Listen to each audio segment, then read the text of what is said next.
There is a photograph I have never shown anyone. Not because it's painful.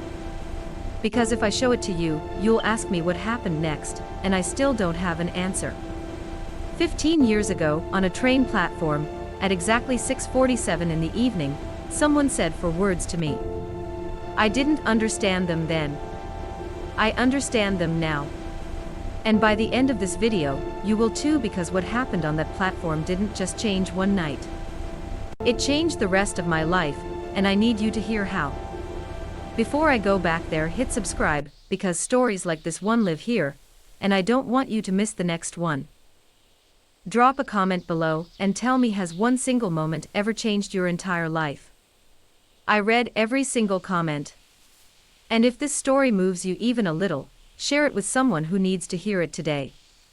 Now, let's go back to our story. I was 19. It was late September, the kind of evening where the sky turns orange too fast, like it's trying to say goodbye before you're ready. I was standing on platform 4, waiting for the 6:50 train that would take me 300 miles away from everything I knew: my town, my friends, my mother's cooking, and her. Her name doesn't matter right now. What matters is that 2 hours earlier, I had almost told her something I'd been carrying for 2 years. And I chickened out. Again. We had grown up 2 houses apart. Same street, same school, same bus stop since we were 7 years old. She knew the sound of my footsteps before I even reached her door. I knew she hated tomatoes but loved tomato soup, and never once questioned how that made sense. We were best friends. That was the safe word we used. Best friends. It was easier to say than the truth. That evening, she showed up at the station without telling me she was coming.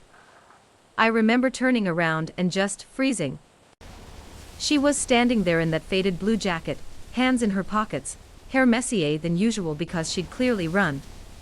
She was out of breath. And she looked at me like she was trying to memorize my face. You weren't going to say goodbye, she said. It wasn't a question. I opened my mouth to lie. Nothing came out. The station speaker crackled. 5 minutes until departure. 5 minutes. That's all the universe gave us, after 12 years of knowing each other. Here's where it gets complicated. Because in those 5 minutes, something happened that I have replayed in my head more times than I can count, and every single time, I noticed something new. A detail I missed. A word I misheard. That's the strange thing about the moments that shape us. We don't get to experience them fully while they're happening. We're too busy being scared. She stepped closer.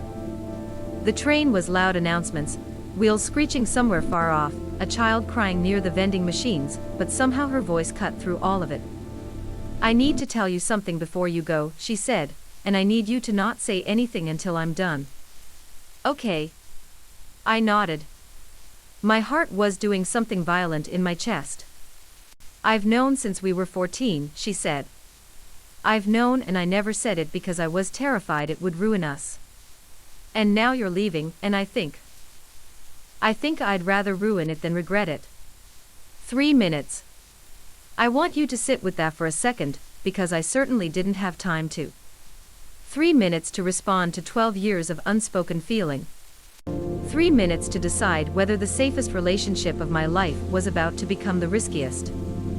I said her name. Just her name. And she smiled, but it was a sad smile, the kind that already expects disappointment. You don't have to say it back, she said quickly. I just needed you to know. Before.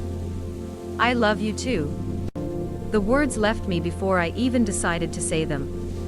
Like they'd been standing behind the door of my mouth for years, just waiting for someone to turn the handle.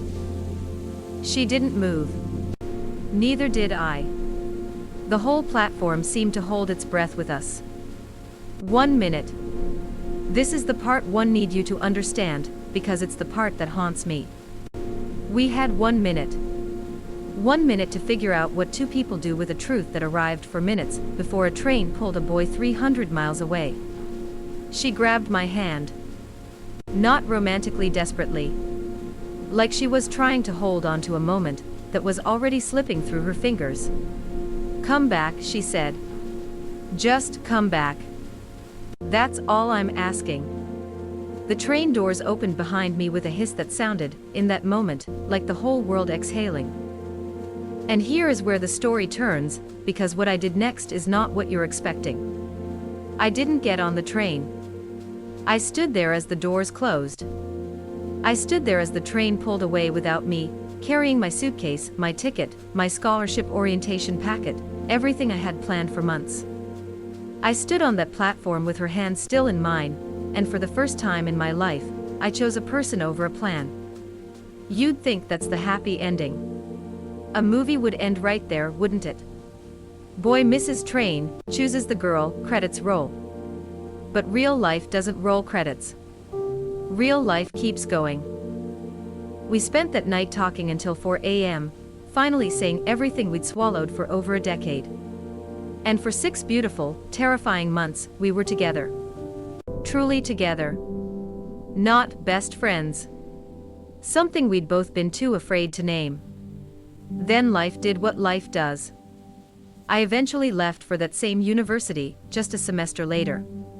She stayed to care for her father, who had gotten sick. Distance did what distance always threatens to do. Not all at once, slowly. A missed call here.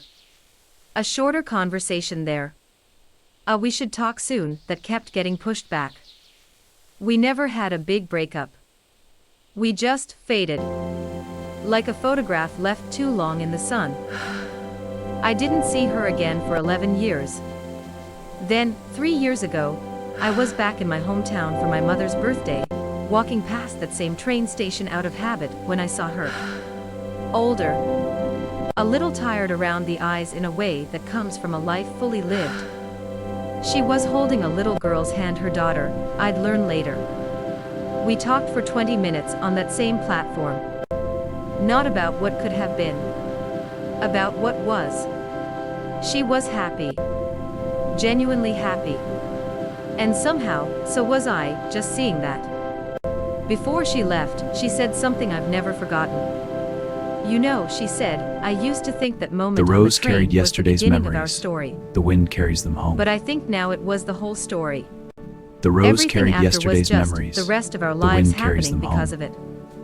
I never knew one moment could The last rose a carried lifetime. yesterday's memories. Not The because wind it carries lasted them home. forever the way I wanted it to, but because it changed the direction The rose of carried everything that yesterday's came after memories. for both of us The wind forever. carries them home.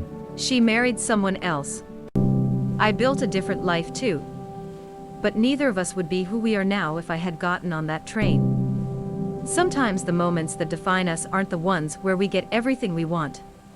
They're the ones where we finally tell the truth and let whatever happens next happen.